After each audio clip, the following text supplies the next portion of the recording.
नमस्कार दोस्तों, स्वागत आपका अपने न्यूज चैनल में। तो चलिए बात करते हैं देश व दुनिया की तमाम बड़ी खबरों के बारे में। लेकिन उससे पहले हम आपके लिए डेली लेटेस्ट न्यूज लेकर आते हैं, इसलिए आप चैनल को सब्सक्राइब कर दे, वीडियो को लाइक कर दे और बेल नोटिफिकेशन ऑन कर दे और अपने दोस्तों के साथ भी शेयर कर दे। हेमंत सोरेन के ये 3 फैसले अरविंद केजरीवाल को असमंजस में डालने के लिए काफी है। बताएंगे आपको कौन से हैं वो 3 फैसले। देखिए दोस्तों, झारखंड के पूर्व सीएम बन चुके हेमंत सोरेन ने दिल्ली के मुख्यमंत्री अरविंद केजरीवाल को मुश्किल में डाल दिया है। हेमंत सोरेन ने ईडी की पूछताछ के बाद गिरफ्तार होने के पहले ही बुधवार देर रात प्रदेश के राज्यपाल से मिलकर अपना त्यागपत्र सौंप दिया। जाहिर है कि उनके फैसले से सबसे ज्यादा दहशत में अगर कोई आया होगा तो वह है दिल्ली के मुख्यमंत्री अरविंद केजरीवाल। हेमंत सोरेन की गिरफ्तारी के पहले तक प्रवर्तन निदेशालय के नोटिस पर देश के 2 मुख्यमंत्रियों की प्रतिक्रिया बिल्कुल एक जैसी देखने को मिलती रही। दिल्ली के मुख्यमंत्री अरविंद केजरीवाल और झारखंड के सीएम हेमंत सोरेन को ईडी ने अलग अलग मामलों में पूछताछ के लिए कई बार नोटिस भेजा, लेकिन दोनों में से कोई भी इन्हें गंभीरता से नहीं ले रहा था। अब जब दोनों में एक सीएम हेमंत सोरेन गिरफ्तारी के साथ त्यागपत्र भी दे चुके हैं तो निश्चित है कि दूसरे सीएम के लिए बेचैनी बढ़ गई होगी। दोस्तों, ईडी के लगातार समन जारी करने के बाद आम आदमी पार्टी ने दावा किया था कि ये सारी प्रक्रिया अरविंद केजरीवाल को गिरफ्तार करने के लिए भी की जा रही है। ईडी उन्हें पूछताछ के बहाने बुलाकर गिरफ्तार करना चाहती है। आम आदमी पार्टी का कहना है कि अगर ईडी को पूछताछ करनी है तो वह अपने सवाल लिखकर केजरीवाल को दे सकती है। अरविंद केजरीवाल अब तक हेमंत सोरेन की तरह पेश होने को राजी नहीं हो रहे थे। सोरेन की तरह मिलता जुलता जवाब भी दे रहे थे, जैसे ईडी का समन गैर कानूनी है और राजनीति से प्रेरित आदि आदि। ज्ञानव्यापी में पूजा रुकवाने के लिए इलाहाबाद हाईकोर्ट पहुंचा मुस्लिम पक्ष, निचली अदालत से मांगी 15 दिन की मोहलत। देखिए, ज्ञानव्यापी परिसर में स्थित व्यास तहखाने में पूजा की अनुमति मिल गई है, जिसके बाद बुधवार देर रात व्यास तहखाने में मूर्तियां रखकर उनकी पूजा भी शुरू कर दी गई। इधर दूसरी ओर व्यास जी के तहखाने में पूजा के अधिकार के खिलाफ मुस्लिम पक्ष ने इलाहाबाद हाईकोर्ट में याचिका दायर कर दी है। अंजुमन इंतजामिया कमेटी ने जल्द सुनवाई की गुहार भी लगाई और निचली अदालत के फैसले को चुनौती दी है। बता दें कि हिंदू पक्षकार पहले ही कैविएट दाखिल कर चुके हैं। ज्ञानव्यापी परिसर स्थित व्यास जी के तहखाने में पूजा के अधिकार का मामला फिर से वाराणसी जिला अदालत में पहुंच गया है। मुस्लिम पक्ष ने अदालत से 15 दिनों की मोहलत मांगी है। याचिका में कहा गया कि 15 दिनों तक आदेश को लागू न किया जाए। हाईकोर्ट में याचिका दाखिल करने को लेकर समय मांगा है।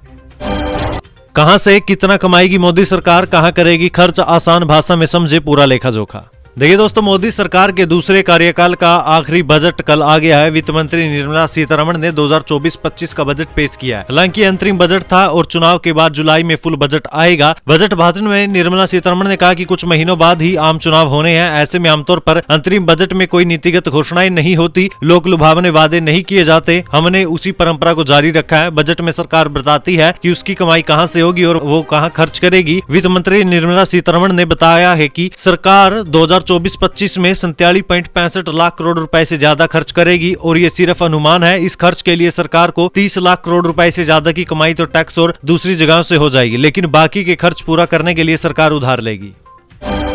मंदिरों में गैर हिंदुओं की एंट्री पर लगी रोक, जाने हाईकोर्ट ने क्यों दिया ऐसा फैसला।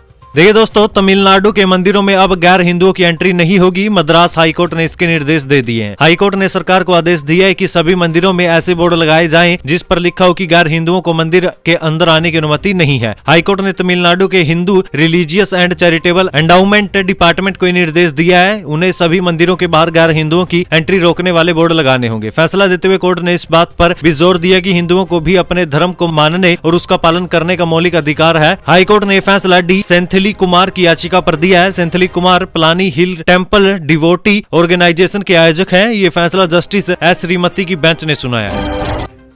आवास योजना से लेकर मुफ्त बिजली तक, जाने मध्यम वर्ग के लिए क्या होगी सरकार की नई योजनाएं। देखिए दोस्तों, केंद्रीय वित्त मंत्री निर्मला सीतारमण ने अंतरिम बजट पेश कर दिया है। इस बजट में मध्यम वर्ग का खास ध्यान रखा गया है। वित्त मंत्री ने विशेष तौर पर बजट भाषण में मध्यम वर्ग के लोगों के लिए कुछ योजनाओं का ऐलान किया। इनमें सीतारमण मध्यम वर्ग के लिए अलग से आवास योजना शुरू करने की बात कह रही थी। इतने नहीं, मिडिल क्लास को ध्यान में रखते हुए उन्होंने रूफटॉप सोलर एनर्जी को लेकर भी बड़ा ऐलान किया है। वित्त मंत्री ने कहा है कि इससे मध्यम वर्ग को हर साल बिजली में खर्च होने वाली बड़ी राशि बचाने में मदद मिलेगी। बजट में दिल्ली, मकानों की कमी होगी दूर, झुग्गियों से भी मिल सकेगी मुक्ति, अनधिकृत कॉलोनियों का होगा विकास।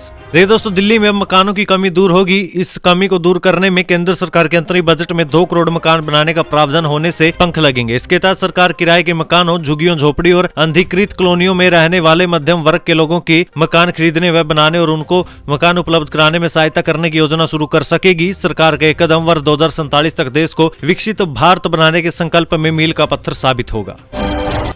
किसानों के लिए नहीं हुई एमएसपी की घोषणा की अपनी गारंटी पूरा करने के अंतिम मौके से चूकी सरकार। देखिए दोस्तों, अंतरिम बजट में किसानों के लिए कोई घोषणा नहीं हो सकी है। बजट से पहले संयुक्त किसान मोर्चा एसकेएम ने केंद्र सरकार से पुरजोर मांग भी की थी। अंतरिम बजट में किसानों के एमएसपी को लेकर सकारात्मक घोषणा की जाए, बड़े व्यापारियों, औद्योगिक कॉरपोरेट और उनके बिचौलियों द्वारा की जाने वाली बर्बर लूट को खत्म करने के मकसद से फसलों के लिए एमएसपी घोषित की जाए। एसकेएम के मुताबिक भाजपा के 2014 के चुनावी घोषणा पत्र में कहा गया था कि सत्ता में आने के बाद एमएसपी दिया जाएगा। पिछले 10 वर्षों के शासन में पीएम मोदी के लिए किसानों को दी गई अपनी गारंटी को पूरा करने का ये अंतिम अवसर था।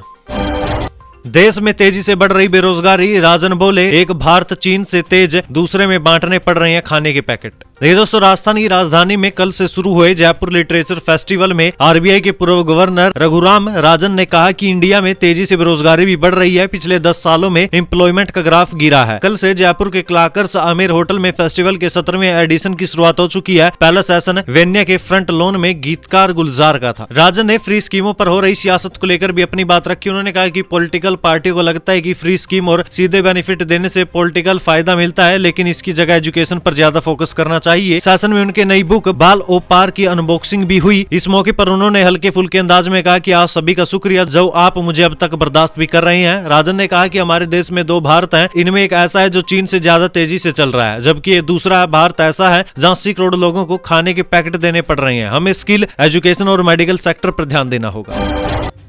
चंपाई सोरेन को मिला झारखंड में सरकार बनाने का न्योता, जल्द लेंगे सीएम पद की शपथ। देखिए दोस्तों, झारखंड में सियासी संकट के महागठबंधन जेएमएम आरजेडी विधायक दल के नेता चंपाई सोरेन को राज्यपाल ने सरकार बनाने का न्योता दिया। चंपाई ने कल शाम 5:30 बजे राजभवन जाकर राज्यपाल सीपी राधाकृष्णन से मुलाकात भी की थी। उन्होंने 47 विधायकों के समर्थन के साथ सरकार बनाने का दावा पेश किया, जिसके बाद राज्यपाल ने उन्हें सरकार बनाने का न्योता दिया। चंपाई सोरेन के सीएम पद पर शपथ लेने की तारीख का ऐलान आज कर दिया जाएगा।